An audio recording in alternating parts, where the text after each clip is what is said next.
Good morning, students. Welcome back to my online home class. So, as you know, we are continuing our topic definite integrals. So, मैंने आपको बताया था with the help of definite integrals, we can find the area of region. So, there are two methods for finding the area of the region. First method was definite integrals as the limit of a sum, and now the second method is direct method, which is by fundamental theorem of calculus. तो इस direct method में वैसा ही करना आपने जैसे आपने indefinite integrals में आपने इंटीग्रल्स को सॉल्व किया था, एंटी डेरिवेटिव्स को ढूंढा था। यहाँ पर भी आपने एंटी डेरिवेटिव्स या इंटीग्रल्स को फाइंड करना है, लेकिन आपने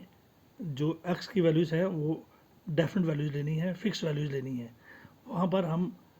जो सोल्यूशन था उसमें प्लस सी लेते थे, because of that C we get antiderivatives in definite integrals called as indefinite integrals. So उस सी की वजह से जो हमारे इंटीग्रल्स थे वो इंडेफिनिट इंटीग्रल्स थे।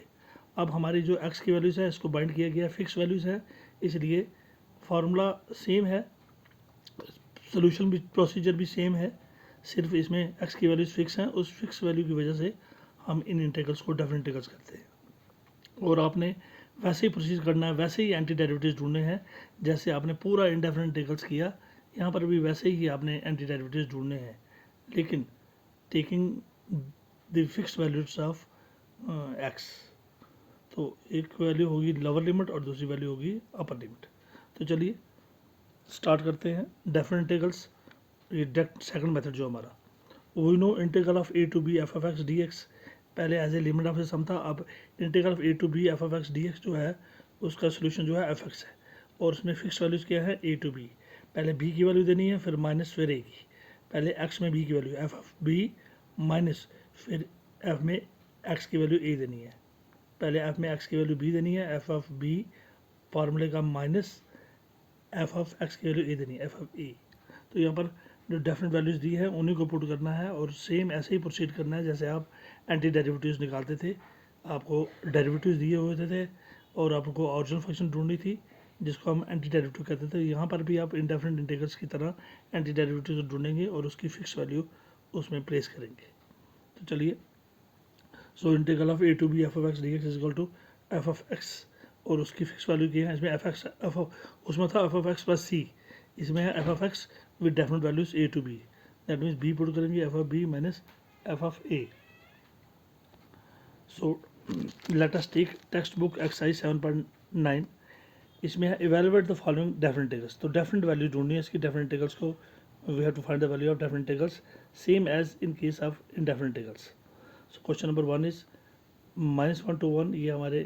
लिमिट्स हैं x plus 1 into D X. Solution we have integral I is equal to -1 to 1 x plus 1 to D x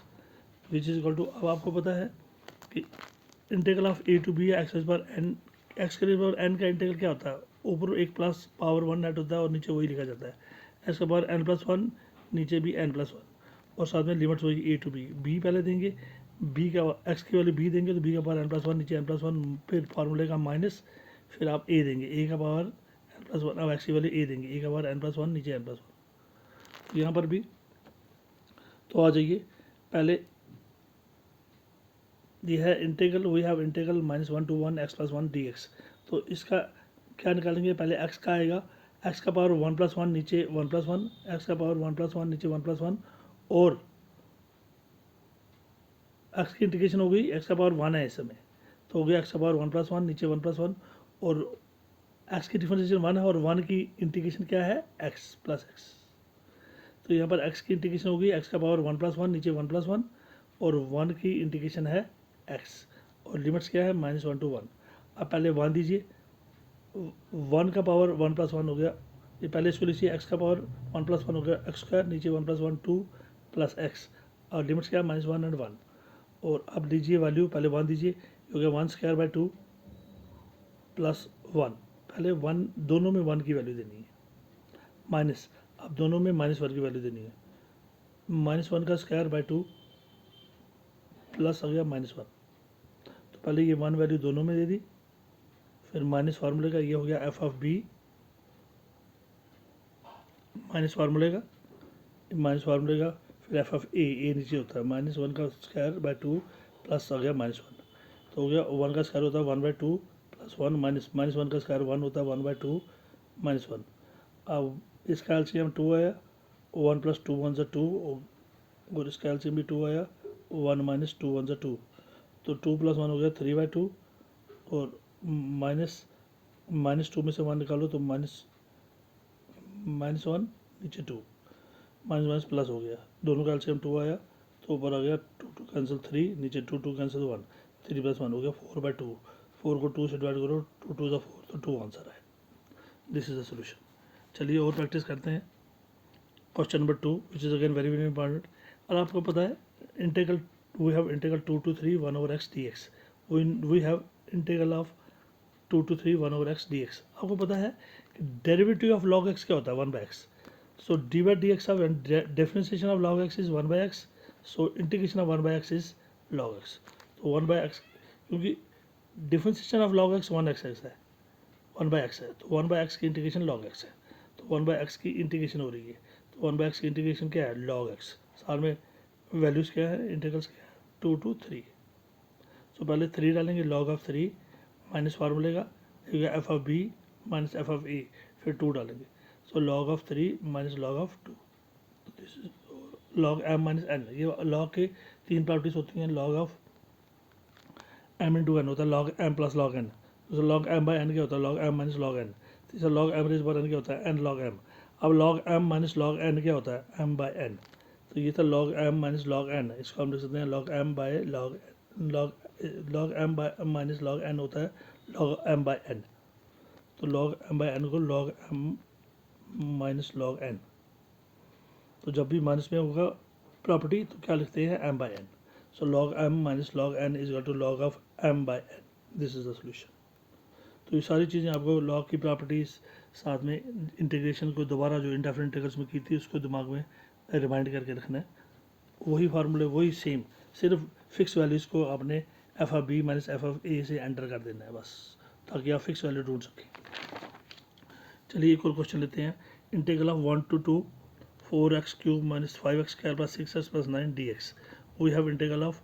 1 to 2 4x cube minus 4x square 5x square plus 6x plus 9 dx। चलिए integration करते हैं हम। सबसे पहले integral of which is equal to 4 तो constant है 4 रहा, x cube क्या है 3 plus 1 by 3 plus 1 minus 5 constant है, और एक्स स्क्वायर की इंटीग्रेशन क्या है, इंटीग्रेशन खत्म कर देनी है, इंटीग्रेशन का सिंबल खत्म, एक्स का पावर 3 प्लस 1 नीचे 3 प्लस 1 माइनस 5 कांस्टेंट है, और साथ में एक्स का पावर 2 प्लस 1 नीचे 2 प्लस 1 प्लस 6 इंटू एक्स का पावर इस समय कुछ ना हो तो 1, एक्स का पावर 1 प्लस 1 नीचे 1 प्लस 1, साथ में 9, और जब साथ में कुछ ना हो तो 1, और 1 की इंटीग्रेशन हमेशा एक्स होती है, और 9 मीन्स 9 इंटू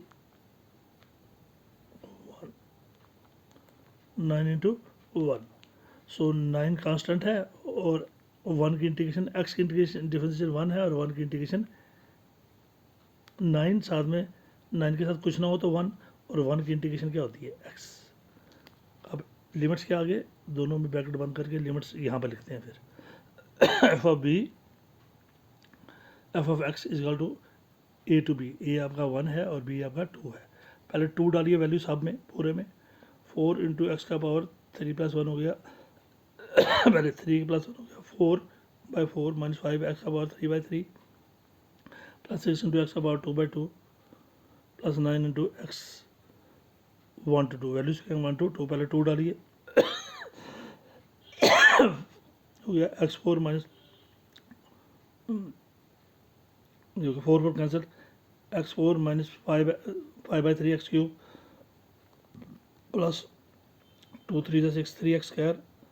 प्लस 9x, अब वैल्यूज 1 to 2, अब डालिए 2 वैल्यू पहले सिम्प्लीफाई करके फिर डालनी है वैल्यू लास्ट में। पहले 2 का पावर 4 माइनस 5/3, 2 का पावर 3 प्लस 3 इंटू 2 का पावर 2, एक्स की वैल्यू 2 डालते रहो, प्लस 9 इंटू एक्स का पावर एक्स इंटू 2, तो जहाँ जहाँ एक्स है वहाँ 2 डालो, 2 का पावर 4 माइनस 5/3, 2 का पावर 3 प्लस 3 इंटू एक्स की वैल्यू, फिर 2 का पावर 3 प्लस 9 के साथ एक्स की वैल्यू 2 पहले 2 डाल दी ब्रैकेट बंद माइनस फार्मूले का, अब 1 डालनी है सब में, 1 का पावर 4 माइनस 5/3, 1 का पावर 3 प्लस 3 इंटू 1 का पास 2 प्लस 9 इंटू 1, तो ये कितनी हो गई, ये हो गई 2 का पावर 4 हो गया, 2 दूनी 4 दूनी 8 दूनी 16 माइनस 2 दूनी 4 दूनी 8 में 40/3, 2 दूनी 4 या 12 प्लस 9 दूनी 18 ब्रैकेट बाद माइनस 1 का पावर 4 हो गया 1 माइनस 5/3 इंटू 1 हो गया, 1 का क्यूब होता है 1 ही, 5/3 प्लस 3 इंटू 1 का स्क्वायर 1 ही होता है, 3 1 3 प्लस 9 इंटू 1 हो गया 1।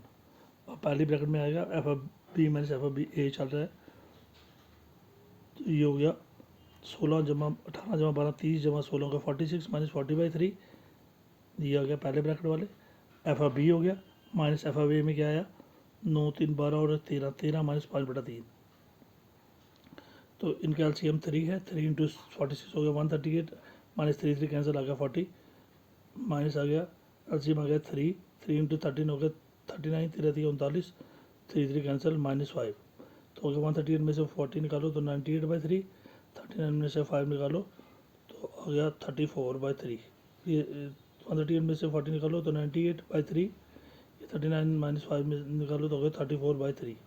दोनों का एलसीएम आ गया 3, सो 3 3 कैंसिल आ गया 98, 3 3 कैंसिल आ गया 34, 98 माइनस 34 हो गया 64/3, दिस इज द आंसर। तो जितने भी डेफिनेट इनडेफिनेट इंटीग्रल्स में आपने इंटीग्रेशन का फॉर्मूले किए थे और जिस तरीके से आपने इनडेफिनेट इंटीग्रल्स को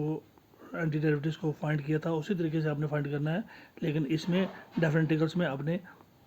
बी और ए की फिक्स वैल्यू को पुट कर देना है बस। इस फार्मूले से एफ ऑफ बी पहले बी को पुट करना है, पूरी टर्म में पहले एफ ऑफ बी लेना है माइनस फिर पूरी टर्म में एफ ऑफ ए लेना है।